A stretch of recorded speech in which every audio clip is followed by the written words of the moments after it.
जय गुरुदेव।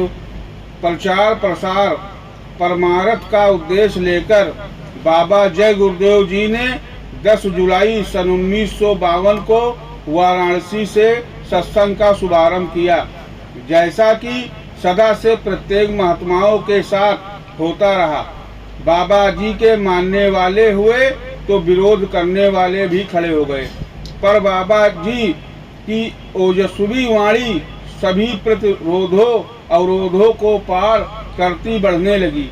गांव शहर प्रांत में सत्संग जय गुरुदेव सत्संग की धारा प्रवाहित होने लगी।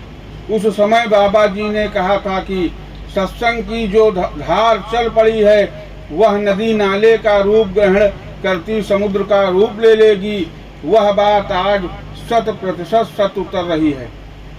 वर्ष सन 1968 में दक्षिण भारत पर्यटन का कार्यक्रम बना और बाबा जी का काफिला अनेक प्रांतों व नगरों में गया और व्यापक प्रचार हुआ। सन 70, 71, 72 के जन जागरण कार्यक्रमों में बाबा जी के अनुयायियों की संख्या 20 करोड़ तक पहुंच गई। संतों के इतिहास में बाबा जय गुरुदेव जी ने अपना अकेला और अनूठा पृष्ठ निर्माण किया।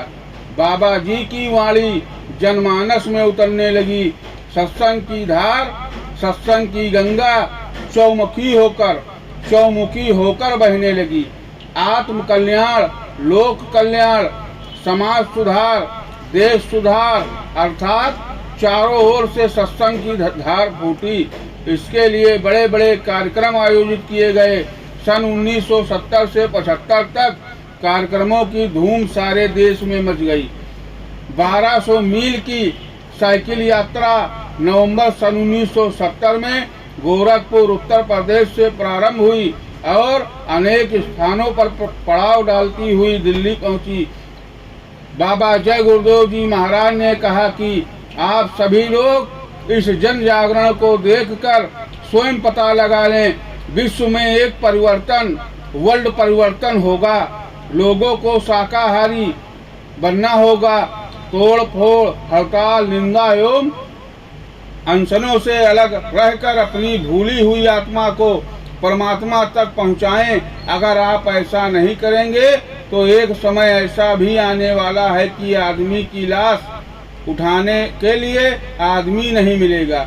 यह दृश्य आपको देखने को मिलेगा। सभी राष्ट्रों में भारी कलह होगी। सन 1971 तक मुसलमान आपस में लड़ना शुरू कर देंगे।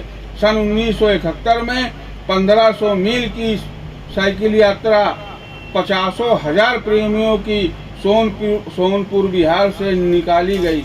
जगह जगह पर पड़ाव डालती हुई यह यात्रा दिल्ली तक गई। दिल्ली के महापौर हंसराज जी गुप्त ने रामलीला मैदान में यात्रियों का स्वागत किया। उन्होंने बताया कि गत वर्ष सन 1970 में जब काफिला यहाँ आया था तब मैं स्वामी जी के वक्तव्य से इतना प्रभावित हुआ कि इस बार मेरी दिली इच्छा यही थी कि मंच पर ना आऊं और आप लोगों के साथ जमीन पर ही बैठूं, लेकिन लोगों ने मेरे इस अनुरोध को नहीं माना और मुझे मंच पर आना ही पड़ा। उन्होंने कहा कि बाबा जी साधारण इंसान नहीं हैं, उनमें कोई अलौकिक शक्ति काम कर रही है। आप सभी लोगों का सौभाग्य है कि आप ऐसे महापुरुष के चरणों में बैठे हैं। दिल्ली की जनता तथा अपनी ओर में मैं इन लाखों धर्म यात्रियों का स्वागत करता हूं। बाबा जी ने महापौर जी को यह विश्वास दिलाया कि आपके नगर में ये यात्री किसी प्रकार का आंदोलन, तोड़फोड़ व हड़ताल नहीं करेंगे और न किसी प्रकार का नुकसान करेंगे। ये लाखों तीर्थ यात्री बिहार, उत्तर प्रदेश, राजस्थान, मध्य प्रदेश की ऊंची नीची पहाड़ियों को पार करते हुए और हजारों मील की यात्रा करते हुए साइकिलों से आपके नगर में आए हैं। ये यात्री देश में प्यार का, सेवा का, सद्भाव का, अहिंसा का प्रचार करेंगे और अब जमाना बदलेगा। सन 1971 में बाबा जी ने मलाया की विदेश यात्रा की मलाया की चर्चा करते हुए बाबा जी ने कहा था कि मलाया जैसे छोटे देश में भारत के लोगों का बहुत धन जमा है।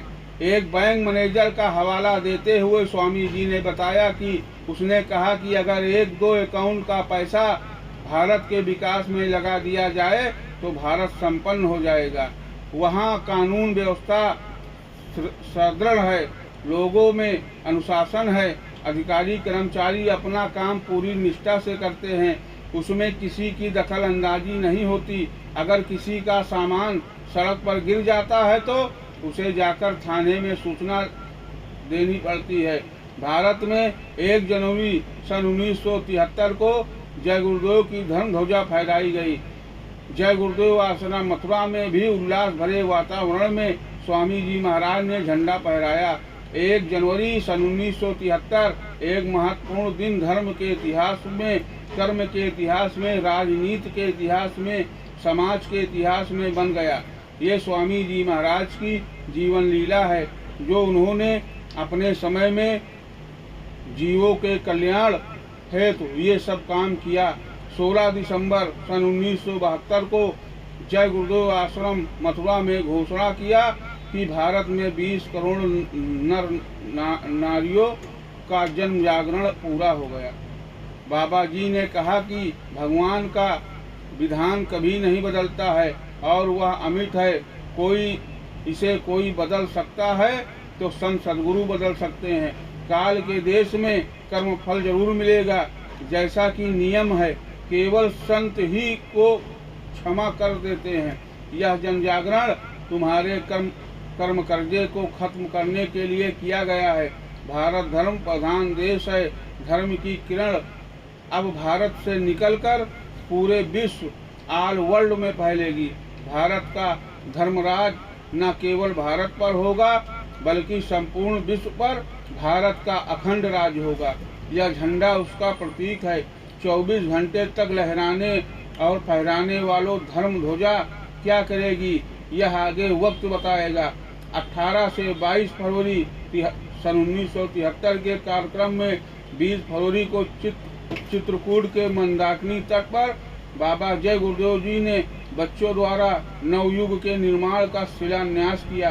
बाबा जी ने उन बच्चों का आह्वान किया जो राम, कृष्ण, बुद्ध, कबीर की तरह इस दुनिया में अवतरित हुए हैं। बाबा जी के आह्वान पर प्रमोद वन के मंदाकिनी तट पर आयोजित कार्यक्रम में भारी संख्या में विद्यार्थियों, नौजवानों सहित साधु महात्माओं ने भी भाग लिया। बाबा जी के बहुत से कार्यक्रम अनेक प्रांतों में चलते रहे। स्वामी जी महाराज ने अपने जीवन काल में बहुत सी मेहनत की, जीवों को उठाने के लिए, जीवों को जगाने के लिए। ये स्वामी जी महाराज का जीवन परिचय है। बाबा जय गुरुदेव जी ने कहा कि आप सभी देशवासियों ने अपने चरित्र को गिरा दिया। यदि परिवार में एक शराबी रहता है तो उससे पूरा परिवार परेशान रहता है। जिस मोहल्ले में और गांव में 2-4 शराबी हो गए तो पूरा मोहल्ला परेशान हो जाता है। आज देश के अंदर 90% लोग शराबी और दुराचारी हो चुके हैं। जिस धर्म प्रधान देश में इतने लोग बुरे व्यसनों में फंस गए हो, उस देश का शासन कैसे नियमित रह सकता है। खुद भी शराब पीते हैं और तुम्हें भी शराब पिलाकर पागल बनाते चले जा रहे हैं। मांस, मछली, अंडे खाकर, शराब पीकर आप भी अपनी बुद्धि को गिरवी रख चुके हैं। कानून की नई धारा नित्य बदल रही है। कुदरत के नियमों में दखल देना तुम्हारा काम नहीं था, लेकिन आज सभी लोग उस कार्य को लगे पड़े हैं। परिवार नियोजन, फैमिली प्लानिंग और गर्भपात कराना मनुष्य के पतन की चरम सीमा है। पापों का भरा भर चुका है और अब फूटने वाला है। जीवन नौका बीच मझधार में डगमगा रही है, चाहे अब डूबे या न डूबे इतनी ही देर है। भारत के राष्ट्रपति और प्रधानमंत्री जब तक शाकाहारी नहीं होंगे तब तक देश का भला होने वाला नहीं है। कोई भी बात स्वामी जी महाराज इस मन से कहेंगे वह गलत नहीं होगा। अब तक जो भी स्वामी जी महाराज ने कहा और उसमें से बहुत कुछ आपको देखने को मिला। पूर्वी पाकिस्तान समाप्त होने की बात कई वर्ष पूर्व स्वामी जी महाराज ने कही और वह समाप्त हो गया। लाशें पड़ी रहेंगी और उठाने वाले नहीं मिलेंगे। आपने देखा कि सब घटनाएं घटित हुई। जय गुरुदेव।